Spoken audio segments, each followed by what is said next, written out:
Vitajte na kanáli Nakresli to v kede. Sledujete tutoriál zo série Video Express. Táto séria je pre začiatočníkov, ktorí chcú rýchlo nakresliť diela výkres bez znalosti teórie. Ukazujem len postup a hovorím, kde klikám, a to bez vysvetľovania a komentára. Ak preferujete podrobný komentár k jednotlivým krokom, pozrite si voľne dostupné rovnaké video na kanáli Nakresli to v kede zo série Video Master. PS.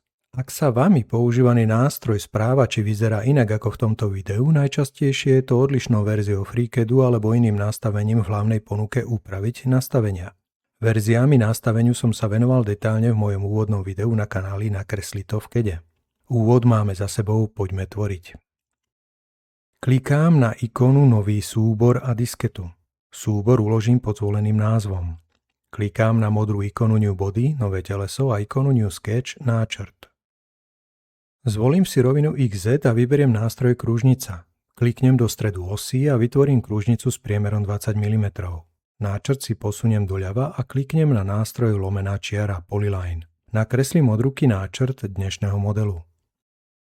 Pri tvorbe oblúkov stlačím 3x M za posledným bodom. Náčrt uzavriem kliknutím na východzí bod.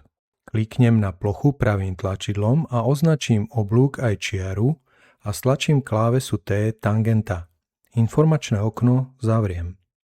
Označím ťahaním myšou oba body v strede blízkosti stredu osy a stlačím skratku C zhoda. Kliknem na oba horné oblúky a stlačím skratku E rovnosť. Kliknem na spojovacú čiaru a stlačím H horizontálna väzba. Teraz náčrt dokotujem. Kliknem na horné dva body a stlačím D Dimension. Kliknem na plochu a kótu prepíšem na 90 mm. Kliknem na ľavý bod a vytiahnem kótu od osy X. Kliknem na plochu a kótu prepíšem na 40 mm.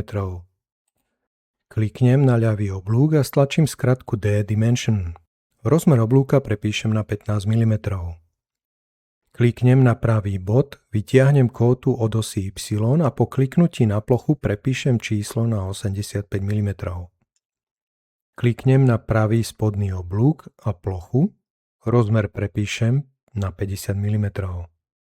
Kliknem na ľavý spodný oblúk a plochu, rádius prepíšem na 30 mm.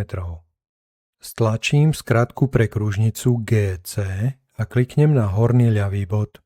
Vytvorím kružnicu s priemerom 15 mm. Stlačím skratku elipsy GS a kliknem na pravý bod. Elipsu potiahnem smerom doľava, myš pustím a napíšem číslo 40, stlačím Enter, 180, stlačím Enter a rádius 6 mm, stlačím Enter. Plne zaväzbený náčrt zavriem tlačidlom Zavrieť. Kliknem na ikonu kocky a zvolím izometrický pohľad. Kliknem na lupu Fit All a stlačím nástroj Pad, podložka alebo deska. Na klávesnici napíšem číslo 15 a stlačím Enter. Kliknem na čelnú plochu a ikonu pre nový náčrt. Aktivujem nástroj kružnica, kliknem do stredu osy a nakreslím dve kružnice s priemerom 20 a 40 mm. Náčrt zavriem. Opäť kliknem na nástroj deska a do rozmeru napíšem číslo 20. Okno zavriem.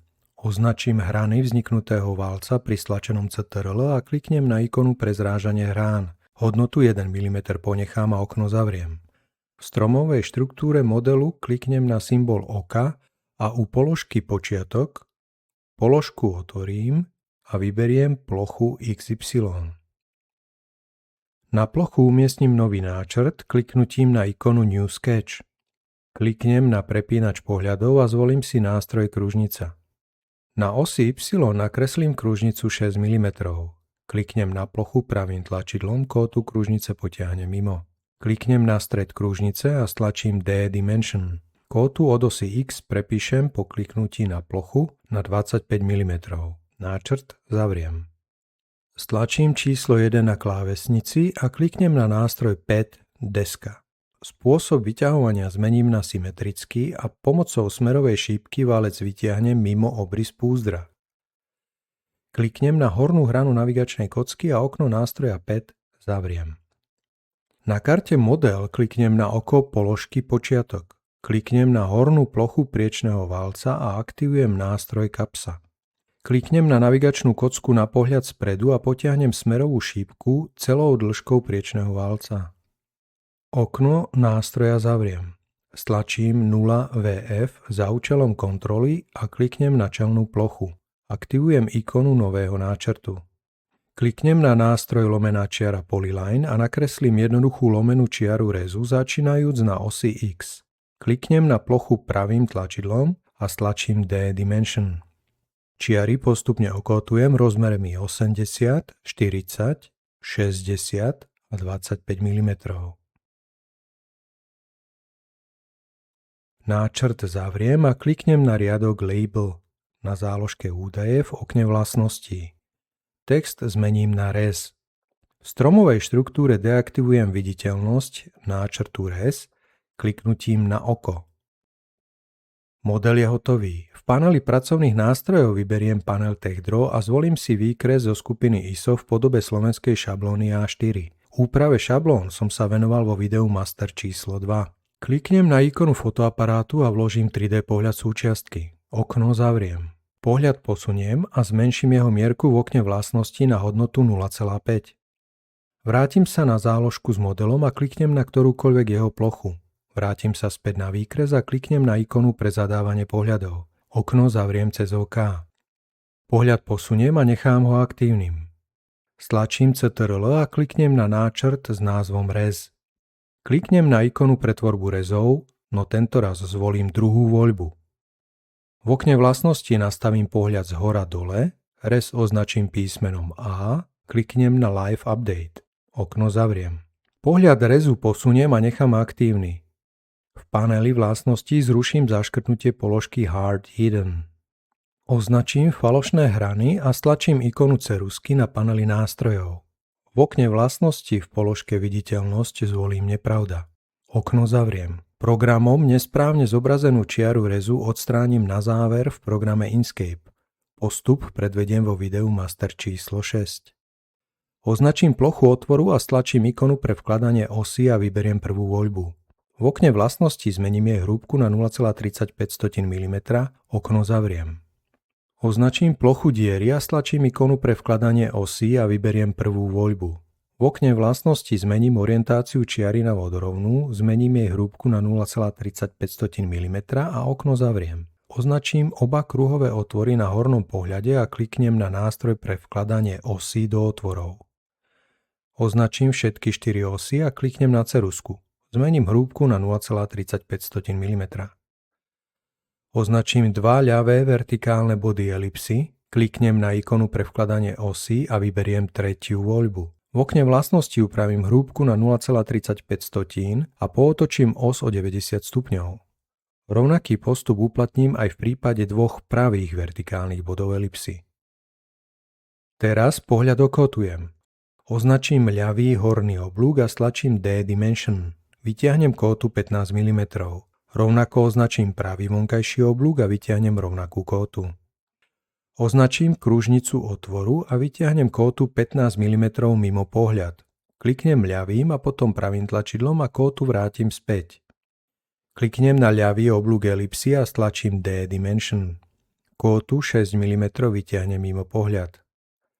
Kliknem ľavým a potom pravým tlačidlom a kótu vrátim späť. Označím stred kružnice a dva hlavné body elipsy. Stlačím D-Dimension a vytiahnem kóty 50 a 40 mm. Označím pravý hlavný bod elipsy a stred spodného otvoru a vytiahnem vertikálnu kótu 40 mm. Označenie zopakujem a vytiahnem vodorovnú kótu rovnakých bodov s hodnotou 85 mm. Kliknem na pravý spodný oblúk a vytiahnem kótu 50 mm. Označím ľavý spodný oblúk a vytiahnem kótu 30 mm. Kliknem na okraj bočného púzdra a vytiahnem kótu 40 mm. Kliknem na plochu a označím pri stlačenom Ctrl vybrané kóty oblúkov a otvorov a v paneli vlastností na záložke pohľad zmením typ kótovacích čiar na odkazové. Kliknem na plochu a ak je potrebné, kóty upravím. Kliknem na čiaru otvoru rezu, stlačím D-Dimension a vytiahnem kótu 20 mm. Kliknem na plochu pravým tlačidlom a kótu označím. Vložím symbol priemeru cez ikonu na paneli nástrojov. Označím dva krajné body elipsy, stlačím D-Dimension a vyťahnem kótu 52 mm.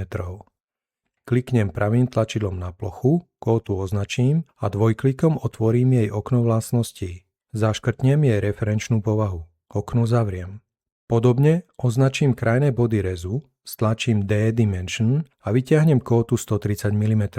Kliknem pravým tlačidlom na plochu a dvojklikom otvorím okno vlastností kóty. Zaškrtnem jej referenčnú povahu. Označím krajné 3 body rezu na jeho ľavej strane, stlačím D-Dimension. Vyťahnem kóty 15 a 20 mm.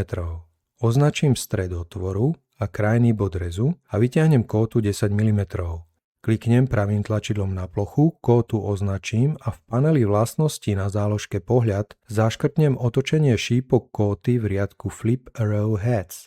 Označím body zrazenia otvoru a kliknem na ikonu pre vkladanie vodorovnej kóty zrazenia. Označím vonkajšie body zrazenia hrán a vyberiem vertikálne prevedenie kóty. Obe kóty zrazenia označím pri stlačenom CTRL a v paneli vlastnosti na záložke údaje odstránim klávesou Backspace medzeru v texte. Kliknem na otvor a stlačím D-Dimension. Vyťahnem kótu 6 mm. Kliknem ľavým a potom pravým tlačidlom na plochu, označím kótu a v okne vlastnosti na záložke pohľad zmením typ kótovacej čiary na odkazovú a druh kóty na prevedenie minimál. Kótu upravím.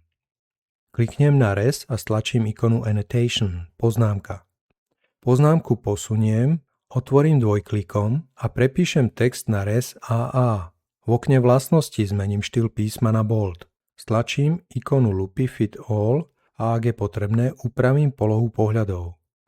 Výkres si podľa potreby zväčším a postupne upravím potrebné texty v popisnom poli kliknutím na ne a ich prepísaním.